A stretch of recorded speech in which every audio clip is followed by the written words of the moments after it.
Okay, we're going to continue solving exponential equations. We're going to give attention to some special cases.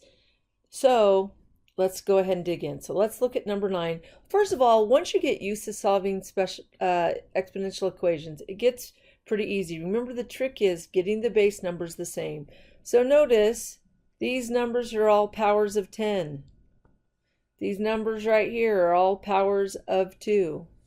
Right here, powers of 5, powers of 6. So I'm going to, on number 9, 125 is the same as 5 cubed, or 5 to the third, and that's to the negative 2x. 25 is 5 squared, and that's the negative 3x. When you raise a power to a power, you multiply the exponents. So we have 3 times negative 2x is negative 6x.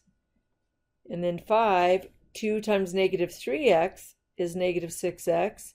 You can ignore the base numbers. Well, look at what we have here.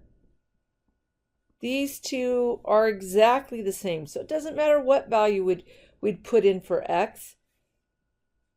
All of the values would work. So this is an infinite solution example. So let's come over here. 36 and 216 are powers of 6. So we have 6 squared to the 3n. 216 is 6 cubed. And that exponent is the quantity 2n minus 1. All right. When you raise a power to a power, you multiply. So 2 times 3n. So we've got 6 to the 6n. And over here we have 6 as the base. 3 times 2n is 6n. There's a subtract sign. 3 times 1 is 3. We can ignore the base number of 6 instead of the same.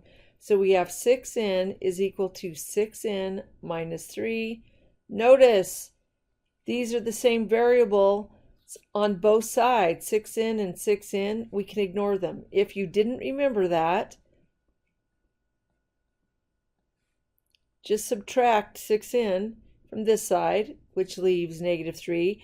But because you subtracted 6n from the right, you need to subtract it from the left. Well, 6n subtract 6n leaves 0.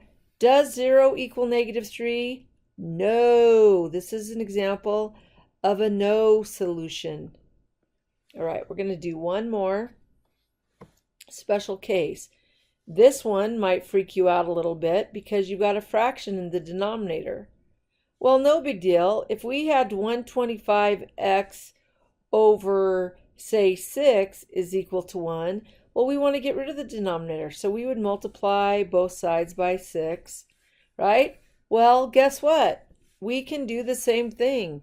1/25 is in the denominator. So I'm going to write 125 to the x is equal to 1. Down here is 1 over 25. So I'm going to multiply the numerator on both sides. I'm going to multiply both sides by 1 over 25. Those cancels. 125 is a power of 5, so I'm going to put 5 cubed to the x.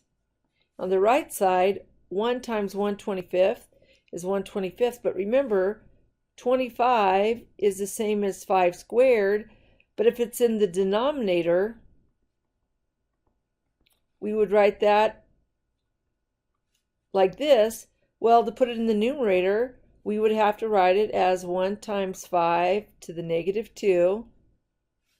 So we have 3x. 3 times x is 3x. 5 to the negative second times 1 is just 5 to the negative second. I need to speak correctly. The bases are the same, so now we just solve. 3x is equal to negative 2. Divide both sides by 3.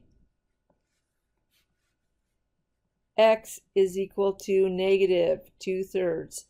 That's how it's done. Just follow the laws and math properties, and you guys should be good to go.